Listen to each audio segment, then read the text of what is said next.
On October 14, 2025, Latter-day Saints and friends of the faith from every corner of the globe gathered in their homes, chapels, and meeting houses to witness a historic moment. The world watched together, united by technology and faith, as a significant chapter in church history unfolded before their eyes. From the heart of Salt Lake City, a new First Presidency was announced at Temple Square, following the peaceful passing of President Russell M. Nelson at the remarkable age of 101. President Nelson's legacy of compassion, vision, and unwavering faith was honored by millions, as mourners gathered to pay their respects and reflect on his profound influence. In accordance with the Church's established pattern of succession, President Dallin H. Oaks, then 93 years old and the longest-serving apostle, was sustained as the 18th president and prophet.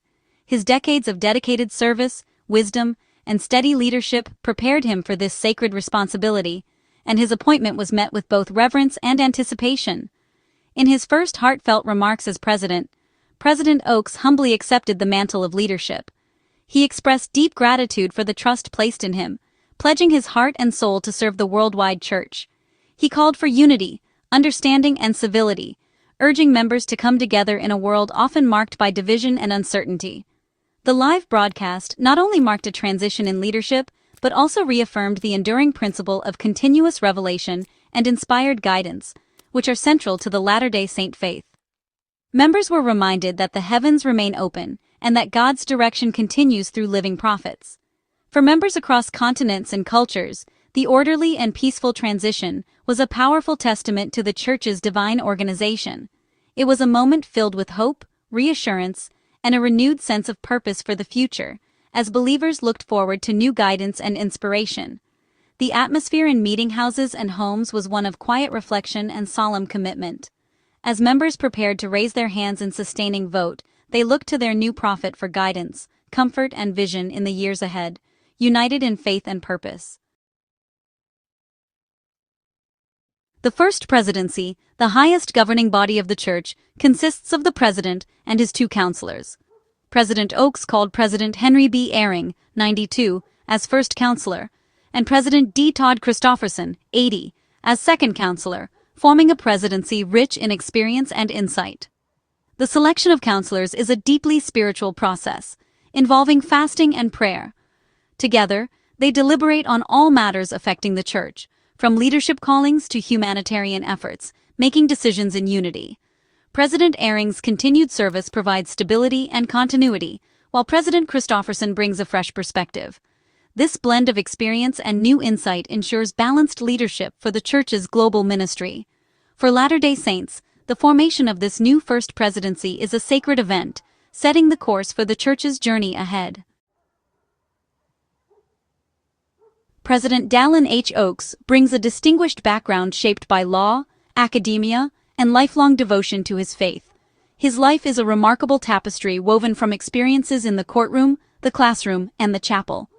Throughout his career, he has demonstrated unwavering commitment to principles of justice, education, and spiritual service, earning respect in every sphere he has entered. Born in Provo, Utah, President Oaks faced significant challenges early in life.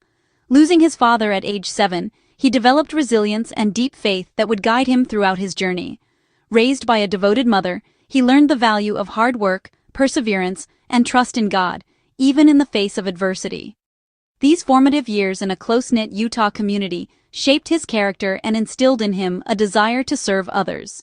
He went on to earn a Juris Doctor from the University of Chicago, where his academic excellence set him apart. After graduation, he clerked for Chief Justice Earl Warren of the United States Supreme Court, gaining invaluable insight into the nation's highest legal processes. Later, he returned to the University of Chicago as a law professor, inspiring countless students with his intellect, integrity, and dedication to the law. As president of Brigham Young University, President Oaks guided the institution through a period of significant growth and transformation. He emphasized both spiritual and intellectual development, encouraging students to pursue academic excellence while deepening their faith. His leadership left a lasting legacy, strengthening the university's mission and reputation. Later, he served as a justice on the Utah Supreme Court, where his decisions reflected wisdom, fairness, and compassion. In 1984, he was called as an apostle of the Church of Jesus Christ of Latter-day Saints, marking a new chapter of service and spiritual leadership that would impact millions. Over 4 decades as an apostle, including his service as first counselor to President Nelson, President Oaks has been uniquely prepared for the responsibilities of the presidency. His experience, humility, and vision have helped guide the church through times of change and growth. President Oaks's journey, from a young boy facing loss to a prophet and leader, reflects a life dedicated to service, law, and the Lord.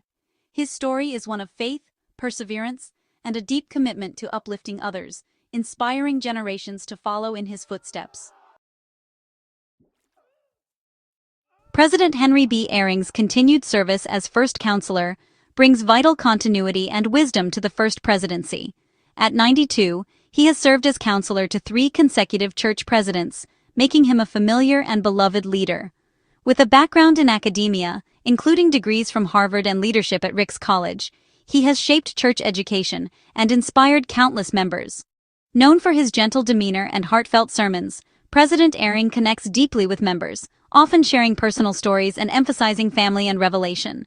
His gratitude and humility were evident during the announcement broadcast, reflecting his leadership style. As first counselor, he will be President Oaks's primary support and trusted advisor, drawing on decades of experience. For Latter-day Saints, President Beyring's presence is a comforting sign of stability and wise guidance for the future. The calling of dtoddchristofferson as second counselor brings a new yet experienced perspective to the First Presidency. At 80, he has served as an apostle since 2008 and is known for his humility and service-oriented leadership. With a law degree from Duke and a distinguished legal career, including work as Associate General Counsel for Nations Bank, he brings analytical skill and organizational insight. President Christofferson's teachings focus on foundational gospel principles, covenants, and personal integrity. His international assignments have given him a broad perspective on the church's global membership. His inclusion creates a leadership team with strong legal and institutional foundations, well equipped for modern challenges. For members, his appointment is an opportunity to be guided by a leader of wisdom, integrity, and devotion. Leadership transitions in the church are marked by order and simplicity, free from political maneuvering. Upon a president's passing, the First Presidency dissolves, and authority returns to the quorum of the 12 apostles, led by the senior apostle. Dallin H. Oaks, as the longest-serving apostle, became the new president following President Nelson's passing. The apostles meet in the Salt Lake Temple, sustaining the senior apostle as president in a sacred, prayerful setting. The new president then selects his counselors, and the next in seniority becomes president of the Quorum of the 12, now Jeffrey R. Holland. This process ensures seamless continuity and stability, preventing power struggles and maintaining divine order. The succession from President Nelson to President Oaks reaffirms the enduring strength of this inspired system. The new First Presidency leads a global faith of 17.5 million members in over 160 countries. While the church's roots and headquarters are in Utah, its membership is increasingly international, with rapid growth in Latin America, Africa, and the Philippines. The U.S. still accounts for a significant portion, but most members now speak a language other than English. The leadership must balance the needs of established core areas with those of diverse, growing international congregations. Massive translation and publishing efforts reflect the church's global reach. The First Presidency oversees a vast network of temples, meeting houses, and missions, and is likely to continue calling leaders from diverse backgrounds. Their challenge is to minister to all, uniting a tapestry of cultures and experiences in a common faith. President Oaks's presidency is expected to focus on defending religious liberty and articulating church doctrine with clarity. As he steps into this role, many anticipate a renewed emphasis on the foundational principles that have long guided the Church of Jesus Christ of Latter-day Saints. His leadership style is known for its directness and commitment to upholding the church's core beliefs, even in the face of shifting cultural landscapes. As a former jurist and constitutional scholar, President Oaks has long championed religious freedom as essential to society. His legal background gives him a unique perspective on the intersection of faith and law, and he has frequently spoken about the importance of protecting the rights of individuals and institutions to practice their beliefs without interference. This advocacy is expected to continue, with a focus on ensuring that religious voices remain part of public discourse. He will likely continue emphasizing the Church's teachings on family, marriage, and gender, including the doctrine of marriage between a man and a woman. These principles are seen as central to the Church's identity and mission, and President Oaks has consistently underscored their importance in talks and writings. His presidency may bring renewed efforts to support families and encourage members to live according to these standards, even as societal views evolve. The covenant path, a series of sacred promises with God, will remain central, with calls for members to live up to these covenants. President Oaks is expected to encourage members to deepen their spiritual commitments, participate in temple worship, and strengthen their faith through personal devotion and service. The idea of walking the covenant path is likely to be a recurring theme, reinforcing the importance of personal responsibility and spiritual growth. President Oaks's leadership is expected to maintain doctrinal clarity even on topics at odds with societal trends, such as LGBTQ+ issues. He has often spoken about the need for compassion while also upholding the Church's established teachings.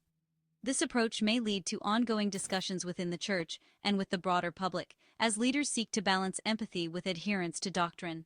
While these stances provide direction for members, they also present challenges for some, making the presidency's approach closely watched. Members who struggle with certain teachings may look for increased support and understanding, while others will appreciate the clear guidance. The way President Oaks navigates these complexities will shape perceptions both inside and outside the Church. Analysts predict a presidency that favors incremental change but remains firm on core doctrines, calling members to stand as a distinct people. As the Church moves forward, President Oaks's leadership will likely be marked by a careful balance of tradition and adaptation, encouraging members to remain steadfast in their faith while engaging thoughtfully with the world around them. Under the new First Presidency, the Church is expected to emphasize continuity, principled counsel, and a renewed focus on the covenant path. The leadership trio's legal and academic backgrounds suggest a thoughtful, methodical approach to administration. Radical shifts are unlikely. Instead, the Church will continue strengthening members' faith and building the kingdom worldwide. President Oaks's institutionalist style will foster order and careful consideration, with an emphasis on civil discourse and finding common ground. The Church will be well prepared to navigate legal and social challenges, especially regarding religious freedom. Spiritually, the presidency will encourage deeper discipleship, temple attendance, and service, calling members to live Christ-centered lives. The transition reaffirms the Church's belief in living prophets and continuous revelation, as the new presidency leads the global effort to gather Israel and prepare for the Savior's return.